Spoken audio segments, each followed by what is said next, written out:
అనంతపురం జిల్లా నార్పలలో 2022 ఏప్రిల్లో జరిగిన మట్టి పవన్ కుమార్ హత్య కేసులో 5గురికి జీవిత ఖైదు విధిస్తూ జిల్లా కోర్టు తీర్పు వెలువరించింది. నార్పలకు చెందిన పవన్ కుమార్ కు అతడి స్నేహితుల మధ్య గొడవ జరిగింది. ఆ గొడవ తీవ్రం కావడంతో డిపో షాజిద్, చింతాకు రమేష్, చిక్కేపల్లి నాగేంద్ర, తలారి సుధాకర్, తలారి అరుణ్లు హత్య చేయాలని నిర్ణయించుకున్నారు. అనంతరం పవన్ ను హత్య చేసి వీడియో తీశారు. వాటిని సామాజిక మాధ్యమాల్లో పెట్టారు.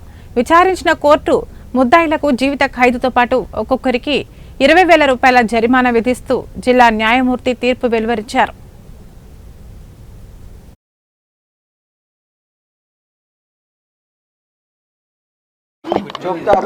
జడ్జి మేడానికి, జడ్జి సార్కి నమస్కారం.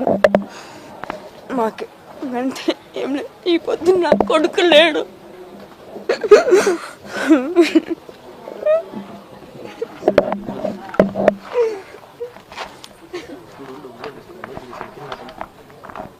చేరినాము.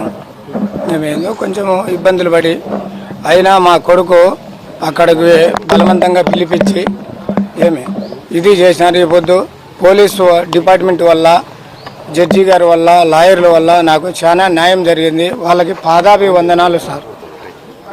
జీవితంలో నా ప్రాణం పోయినా కూడా వాళ్ళని మర్చిపోలేను సార్. నేను ఇంకొక కేసు ఉంది, అది అయిపోతే నెల్లూరు చేరుకుంటాను సార్. అది ఒక్కటే నాది జీవితంలో కోరుకుంటానేది, ఇంకేం లేదు సార్. నా ఊర్లో 400 ఇండ్లు వాళ్ళవి. మేము ఒక్క ఇండ్లు నెల్లూరు నుంచి వచ్చి మేము బతుక్కుంటా అంటే నాది ఒక్క ఇండ్లు సుల్తాన్పేటలో ఉండేది. మట్టి శ్రీనివాసులు నా పేరు. మేము ఒక్క ఇండ్లు ఉన్నాము, వాళ్ళు 400 ఇళ్ళు ఉన్నాయి. వాళ్ళ బలవంతానికి తట్టుకోలేక మేము అనంతపురం చేరినా కూడా నా కొడుకు నిడిచిపెట్టలేదు సార్. నాకు అదే ఈ జడ్జి గారు, ఈ భగవంతుడు నాకు సాయం చేసినాడు. ఆయనకి పాదాబంధనం కదా సార్. చచ్చిపోయేంత వరకు రుణపడి ఉంటాను సార్ నేను.